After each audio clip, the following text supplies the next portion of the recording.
Assalamualaikum warahmatullahi wabarakatuh. Yang terhormat Ibu Aldina dan teman-teman sekalian di sini, kami dari kelompok 14 akan membahas mengenai model pendidikan konservasi berdasarkan riset dan inovasi berwawasan konservasi 2. Perkenalkan, nama saya Putri Ica Aprianti, NIM 6511422036. Perkenalkan, nama saya Mira Oktaviani, NIM 7101422001. Perkenalkan, saya Maharani Altaf Elzahra dengan NIM 7111422150. Perkenalkan, nama saya Septian Hikari Alvara Vicky dengan NIM 7101422187. Dan topik yang akan dibahas mulai dari pembahasan pertama yaitu mengenai inovasi solutif untuk mengatasi permasalahan terkait gelar.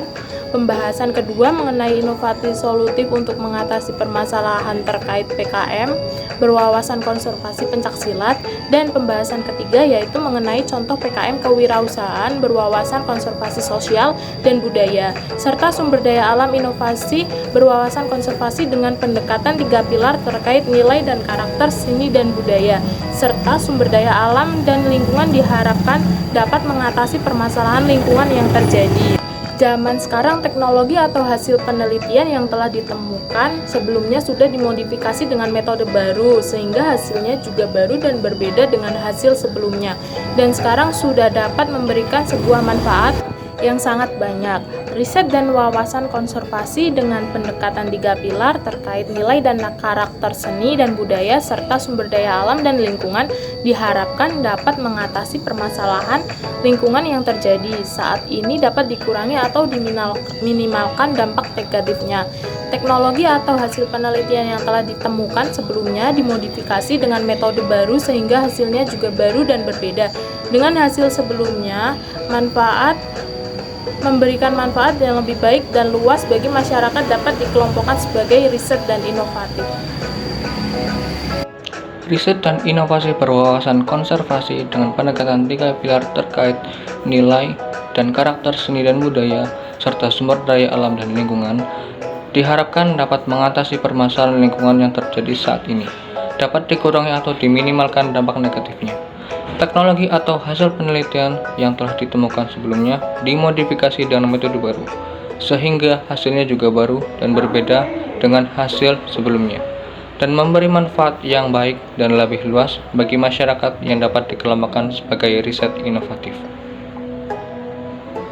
PKM merupakan suatu upaya untuk menumbuhkan, memberi wadah, mendorong, dan mewujudkan ide kreatif dan inovatif para mahasiswa.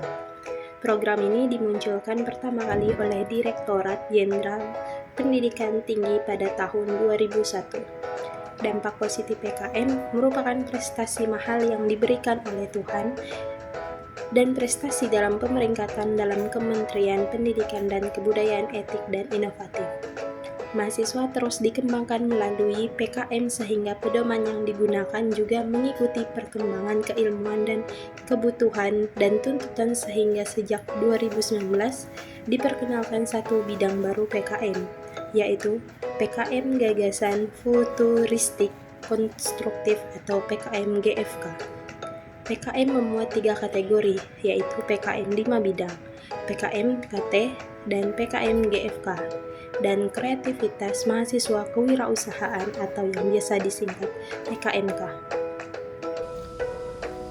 PKMK merupakan suatu upaya Direktur Riset dan Pengabdian Masyarakat Depan, muatan riset dan pengembangan Ristekdikti di bawah Kementerian Riset dan Perguruan Tinggi atau Kemenristekdikti.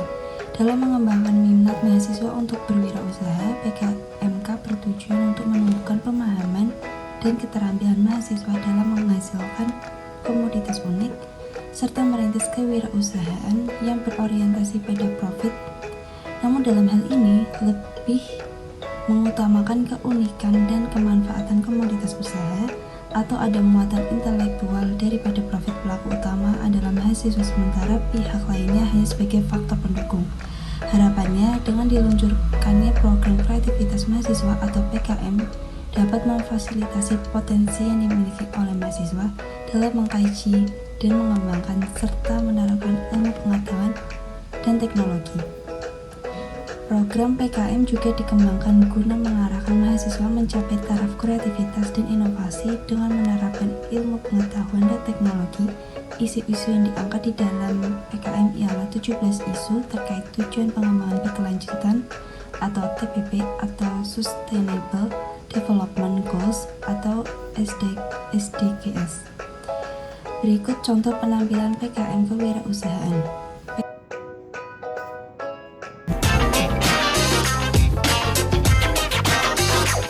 Spray merupakan produk kecantikan yang berbahan dasar membran cangkang telur dengan mengandung kolagen yang berfungsi sebagai mencegah penuaan dini, menenangkan dan menghidrasi kulit, menutrisi kulit, melembabkan wajah.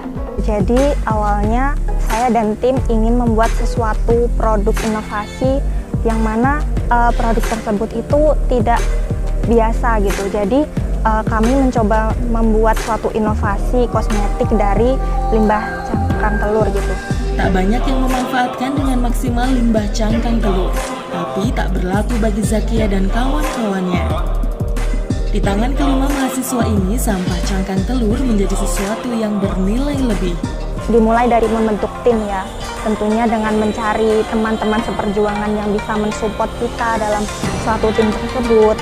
Kemudian kita juga mencari dosen pembimbing yang tentunya dapat mendampingi kita selama proses tersebut.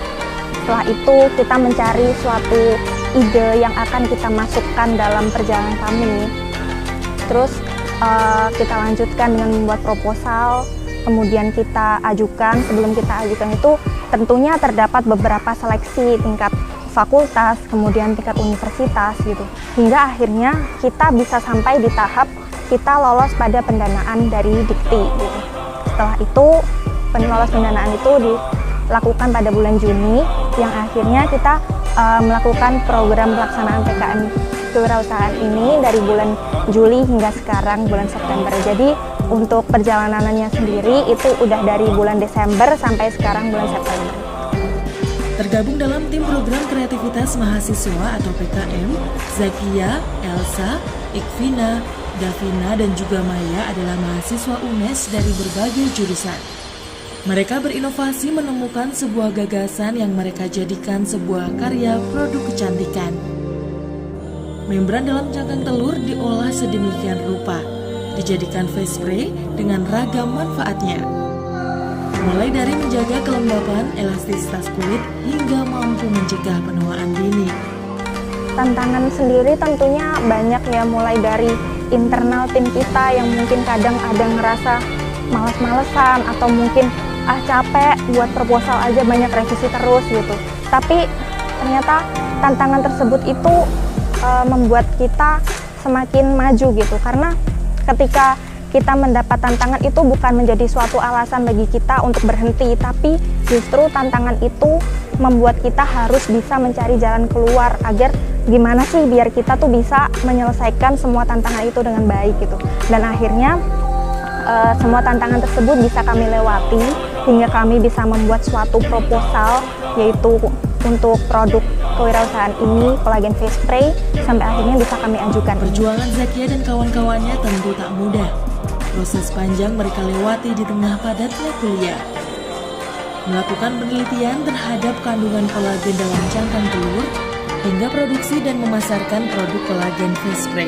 Saya emang udah menetapkan gitu, kalau saya tuh nggak pengen cuman kuliah pulang, belajar cuman belajar mata kuliah gitu. Tapi saya ingin mengeksplor ilmu saya gitu. Dimulai dari awal perkuliahan saya mengikuti organisasi keilmiahan. Walaupun awalnya saya mengikuti organisasi tersebut itu untuk bekal skripsi gitu. Tapi saya justru niat saya terbangunkan untuk mengikuti lomba-lomba gitu sepertinya. Dan saya mulai dari PKM ini.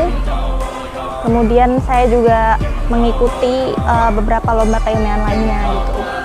Kini karya Collagen Face Spray Zakia dan kawan-kawan berhasil menjadi salah satu karya terbaik dan lolos dalam pendanaan tingkat nasional dalam program kreativitas mahasiswa. Kreasi Zakia dan kawan-kawan adalah contoh bagi generasi muda lainnya. Berani untuk berinovasi, menciptakan hal baru, menjadi mahasiswa yang tidak hanya belajar dari balik meja belajar,